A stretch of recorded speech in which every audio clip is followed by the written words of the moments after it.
علامات واضحة جدا ان البرج بتاعك داخل على ازمة وازمة قوية جدا. فالفيديو ده عشانك، ولو لقيت العلامات اللي انا هقولها لك دي فاعرف ان للأسف البرج بتاعك داخل على ازمة، وازمة قوية مش سهلة خالص، ومحتاجة صبر عشان تعرف تعدي منها. ففي البداية كده صلى على النبي لو الفيديو ده ظهر لك، وتعالوا مع بعض نشوف العلامات اللي ممكن تكون في البرج بتاعك وتخليك او بتدل ان انت داخل على ازمه قويه جدا.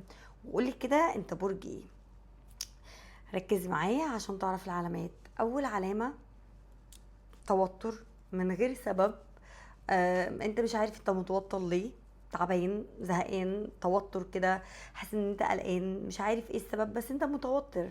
دي اول علامه، وخلي بالك بيها ان هي من غير سبب، ما تبقاش متوتر بسبب وتقول دي علامه، لا من غير سبب. تاني علامة بتاخد قرارات متسرعة جدا جدا وبتندم، انت بتندم بسرعة بعد القرار، بس انت بتلاقي نفسك اتسرعت وخدت القرار وخلاص الفاس وقعت في الراس، وما بتقدرش ان انت تغير من كده. رقم 3، نوم متقطع او ارق متكرر، يعني مش نومك مش صح، مش عارف تنام بالليل، دايما سهران ومش عارف ايه سبب السهر، تفكير مستمر قوي ومسبب لك عدم نوم وعدم استقرار في النوم. ركزوا ركزوا.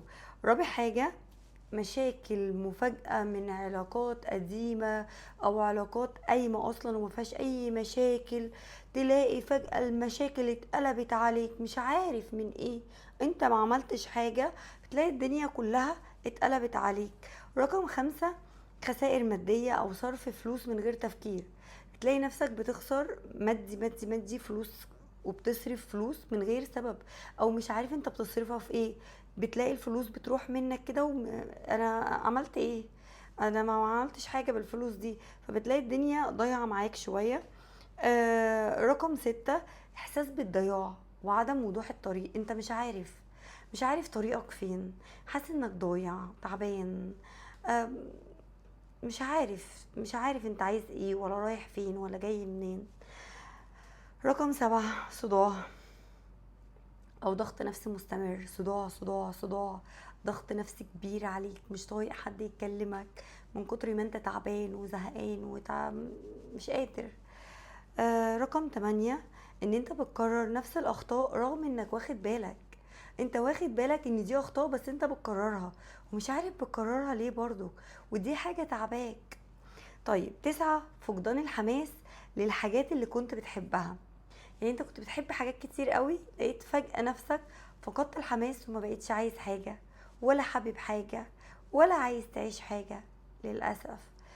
10 حاجة وآخر حاجة، ظهور عقوبات غريبة كده بتوقف أي خطوة جديدة بتقف في حياتك، وأي خطوة جديدة ما بتعديش، ما بتحصلش، ما بتعملش، تلاقي عقبة وقفت في حياتك.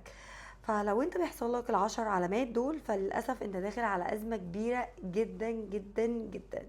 فقولي انت برج ايه وانا هقولك تعمل ايه مع الحاجات دي دلوقتي. بص بقى، 10 حاجات لازم تعملهم لو انت حصل لك ال10 علامات دول، وقولي حصل لك كام علامة من العلامات ديت. اسمع معايا. اول حاجة لازم تهدي نفسك وتاخد نفس عميق كده، واول خطوة تحاول تسيطر على التوتر ده بطريقة او بما اي حاجة لازم تسيطر عليه. تاني حاجة، اكتب افكارك، اكتبها، فرغ اللي جواك بسرعة بدل ما يفضل يضغط عليك. 3، ما تاخدش قرارات مصيرية بسرعة ابدا، استنى لما تهدى وفكر كويس.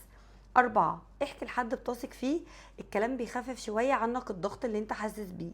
5، حاول تقسم وقتك وترتب اولوياتك، مهم جدا. 6، امشي اتحرك، غير مكان، غير طريق، حتى لو مشيت في الشارع، لو مش لازم تسافر يعني، بس غير. اسمع قرآن او موسيقى هادية تريح اعصابك. حاول تقلل ساعات السوشيال ميديا شوية، عشان بتزود الضغط النفسي على فكرة. قرب من ربنا، الدعاء بيطمن القلوب على فكرة. افتكر ان كل ازمة، مفيش حاجة بتفضل على حالها، كل ازمة بتعدي، فان شاء الله كل ازمة هتخش فيها هتعدي. انت بس قول يا رب وما تخافش، ولو وصلت لهنا صلي على النبي وقول لي طب يحصل لك كده ولا لا. خلص.